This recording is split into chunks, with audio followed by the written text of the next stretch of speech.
కొన్ని క్వశ్చన్లు అయితే A to Z physical education నుంచి చూసుకుందాం. మెటీరియల్ నుంచి ఫస్ట్ మనకి ట్రైనింగ్ మెథడ్స్లో క్లియర్ కట్గా స్ట్రెంగ్త్ డెవలప్మెంట్ గురించి ఇచ్చాడండి.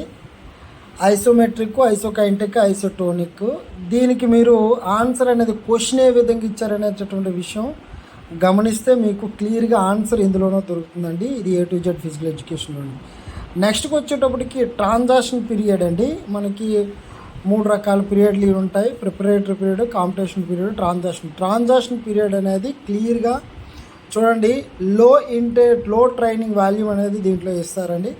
ఈ విధంగా మెటీరియల్ అనేది క్లియర్గా ఉంటుంది. అలాగే టాక్టిక్ స్కిల్స్ అనేది బిట్ ఇవ్వడం అయితే జరిగింది. టాక్టిక్ స్కిల్స్ ఎప్పుడు ఎక్కడ ఉపయోగిస్తారంటే ప్రిపరేటరీ పీరియడ్లో ఫేజ్ 3లో ఉపయోగిస్తారండి.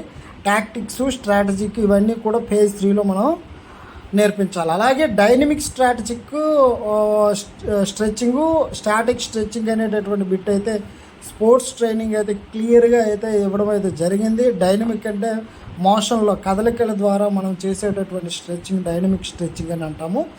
అలాగే ఫాట్లైక్ ట్రైనింగ్ క్లియర్గా మనం మెన్షన్ చేస్తున్నామండి. ఇది స్వీడన్ పదం అని. స్వీడన్ పదము ఇది ఎక్కడి నుంచి దీని అర్థమేంటంటే స్పీడ్ ప్లే. డైరెక్ట్గా మన హెడ్డింగ్లోనే కనిపిస్తుంటుందండి. ఈ మెటీరియల్ అన్నీ కూడా ఈ విధంగానే ఉంటుందండి. డైరెక్ట్ ఫస్ట్ 2 పేజీల్లోని క్లియర్గా వచ్చేసాయి. అలాగే స్పోర్ట్స్ ట్రైనింగ్లో ప్రిన్సిపల్స్ గురించి అడిగాడండి. ఇప్పుడు నేనైతే ఎగ్జామ్ పేపర్ రాయలేదు, రాసిన వాళ్ళందరూ కూడా ఇందులో నుంచి ఖచ్చితంగా బిట్ వచ్చిందని చెప్పడం అయితే జరిగింది. అందుకు ప్రిన్సిపల్స్ ఆఫ్ ట్రైనింగ్ నుంచి మేము క్లియర్గా వీటి వివరణ అయితే లోపల ఉందండి. ఇది ఓన్లీ సైడ్ హెడ్డింగ్లు మాత్రమే. అలాగే జాన్సన్ బాస్కెట్బాల్ టెస్ట్లో క్లియర్గా 3 రకాలైనటువంటి టెస్టులు ఉంటాయి. అవి స్టాండర్డ్ బుక్లో ఉన్నవండి. ఇవన్నీ కూడా ముందే మేము ప్రిపేర్ చేసి మీకు ఇవ్వడం అయితే జరిగింది. ఫీల్డ్ గోల్ స్పీడ్ టెస్టు, తర్వాత జాన్సన్ థ్రోయింగ్ యాక్యురసీ, డ్రిబిలింగ్, ఇవన్నీ కూడా ఇందులో ఉంటాయండి. అలాగే ఇండియానా మోటార్ టెస్ట్లో కాలేజ్ మెన్కి ఎన్ని ఉంటాయనేసి క్లియర్గా మేమైతే మెన్షన్ చేయడం అయితే జరిగింది. కాలేజ్ మెన్కి 3 రకాలైనటువంటి టెస్టులు ఉంటాయని అన్నారు. ఇక్కడ మొత్తం 5 రకాలని చెప్తున్నారు. 5 రకాలు కాదు, పుల్లప్స్ లేదా స్టాడల్ చిన్. పుల్లప్స్ బాయ్స్కి, స్టాడల్ చిన్ గర్ల్స్కి అనేది అందులో ఏదో ఒక టెస్ట్ పెడతారు. అంటే నార్మల్గా 3 టెస్టులు అనేసి మనకి తెలుస్తుందండి. అలాగే హార్వర్డ్ స్టెప్ కార్డియోవెస్కులర్ ఫిట్నెస్ కోసం దీన్ని ఉపయోగిస్తారు. అలాగే మీకు ఆప్షన్లో కోపర్ టెస్ట్ ఇచ్చుంటే కార్డియోవెస్కులర్ ఎండ్యూరెన్స్ ఇచ్చున్నారు కాబట్టి దీన్ని ఆన్సర్ అనేది కోపర్ టెస్ట్ అయితే అవుతుంది, కానీ ఆప్షన్లో ఇవ్వలేదంట. సో మనకి హార్వర్డ్ స్టెప్ అనేది ఆన్సర్ అవుతుంది. అలాగే ఆల్ఫా అంటే ఏమిటి అనేది మనకి క్లియర్గా మెన్షన్ చేయడం అయితే జరిగిందండి. ఆల్ఫా అంటే యాంగులర్ యాక్సలరేషన్లో మనకి కోణీయ త్వరణము అనేటటువంటిది ఒక్క ఏ టు జెడ్ ఫిజికల్ ఎడ్యుకేషన్లో మాత్రమే ఉంటుంది. అది కూడా 204వ పేజీ బయోమెకానిక్స్ పేజ్ నెంబర్లతో సహా చెప్తున్నాం. అలాగే న్యూటన్ మొదటి గమననీయం లా ఆఫ్ ఇనర్షియా అని సైడ్ హెడ్డింగ్లోనే ఇచ్చాం. పక్కన లా ఆఫ్ ఇనర్షియా అని, రెండోది లా ఆఫ్ యాక్సలరేషన్ అని లేదా లా ఆఫ్ మూమెంటం అని మేము క్లియర్గా మెన్షన్ చేయడం అయితే జరిగింది. అయితే ఇందులో సరికానిది ఏది అనేసి ఇవ్వడం అయితే జరిగిందండి. అలాగే ఫస్ట్ క్లాస్ లివర్స్ అంటే ఏమిటి, అది ఏ విధంగా ఉపయోగిస్తాము, అలాగే ఎగ్జాంపుల్స్, అలాగే ఎనాటమికల్ ఎగ్జాంపుల్స్ సిలబస్లో అలాగే ఇవ్వడం అయితే జరిగిందండి. ఎనాటమికల్ ఎగ్జాంపుల్స్ అడుగుతానని చెప్పాడు.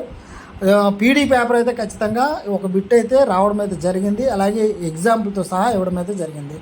అలాగే లార్డోసిస్లో మనకు చూసుకుంటే కనుక లంబార్ రీజన్ అనేటటువంటి దీంట్లో లంబార్ రీజన్ జరిగేటటువంటి ఏదైతే ఉంటుందో దాన్ని మనం లార్డోసిస్ అనేసి క్లియర్గా మెన్షన్ చేసామండి. ఇక్కడ చూడండి, లంబార్ రీజన్ అనేసి ఈ విధంగా మెటీరియల్ అయితే మా దగ్గర ఉందండి. 178 బిట్లు ఉన్నాయండి. 2 బిట్లు లేవు. ఎందుకనంటే మనకి ఉపనిషత్తులు మనకి ఇవ్వలేదు. దాని నుంచి 2 బిట్లు అయితే ఇవ్వడం జరిగింది. మేము దానికి అబ్జెక్షన్ రైజ్ చేస్తామండి. అలాగే ఫ్లెక్సన్, ఎక్స్టెన్షన్ ఈ 2 కూడా కలిగి ఉన్నటువంటి మూమెంట్ ఏదైనా అడిగాడంటే మూమెంట్ ఆఫ్ ద బాడీ ఇచ్చి ప్రతి ఒక్క విషయాన్ని కూడా ఎగ్జాంపుల్తో సహా మేము మెటీరియల్ అయితే తయారు చేయడం అయితే జరిగిందండి. దీని నుంచి హ్యాపీగా ఫీల్ అవుతున్నాం. 178 బిట్లు రావడం అంటే మాటలు కాదండి, ఒకే మెటీరియల్ నుంచి. అలాగే బయోమెకానిక్స్లో చూసుకుంటే అపకేంద్ర బలము, అభికేంద్ర బలం నుంచి ఒక బిట్ అయితే ఇవ్వడం అయితే జరిగింది. మేము మా స్టూడెంట్స్ అండి వీళ్ళందరూ కూడా డైరెక్ట్గా వాళ్ళు అండర్లైన్ చేసుకుని చదవడం అయితే జరిగింది. అలాగే నెక్స్ట్ బిట్ కనుక చూసుకుంటే మనకి చూడండి, ఇక్కడ ఏదైనా వస్తువు అంటే ప్రొజెక్టుల గురించి అండి క్లియర్గా మేము ఉదాహరణలతో సహా ప్రొజెక్టులు అనేది బొమ్మలతో సహా ఏర్పాటు చేయడం అయితే జరిగింది. క్లియర్గా మా స్టూడెంట్లు చూడండి ఇంపార్టెంట్ అని కూడా పెట్టి ఉన్నాం, మేము చెప్పున్నాం, అర్థమవుతుందండి. అలాగే 30 సెకండ్స్ మనకి సర్క్యూట్ ట్రైనింగ్లో క్లియర్గా 40 సెకండ్స్ అని అంటారు, అది తప్పు. 30 సెకండ్స్ ఎక్సర్సైజ్కి మినిమం గ్యాపు, అలాగే సెట్కి 2 నిమిషాలు అనేసి ఇచ్చున్నామని మా స్టూడెంట్లు అందరూ కూడా చూడండి ఎంత చక్కగా అండర్లైన్ చేసుకుని ఇంపార్టెంట్ అంటే ఇంపార్టెంట్ పెట్టుకున్నారు. అలాగే మ్యాక్సిమం స్ట్రెంత్ అని అంటే ఏంటంటే క్లియర్గా మెన్షన్ చేయడం ఏదండి, సింగిల్ ఎఫర్ట్లో జరిగినటువంటి కాంట్రాక్షన్ ఏదైతే ఉంటుందో దాన్ని మ్యాక్సిమం స్ట్రెంత్ అనేసి మనం అయితే చెప్పడం అయితే జరిగింది. అది కూడా చెప్పాం, ఇది మెయిన్ వర్డ్, ఆ వర్డ్ని గుర్తుపెట్టుకోవాలనేది కూడా చెప్పాం. నెక్స్ట్ ఇంకొక 20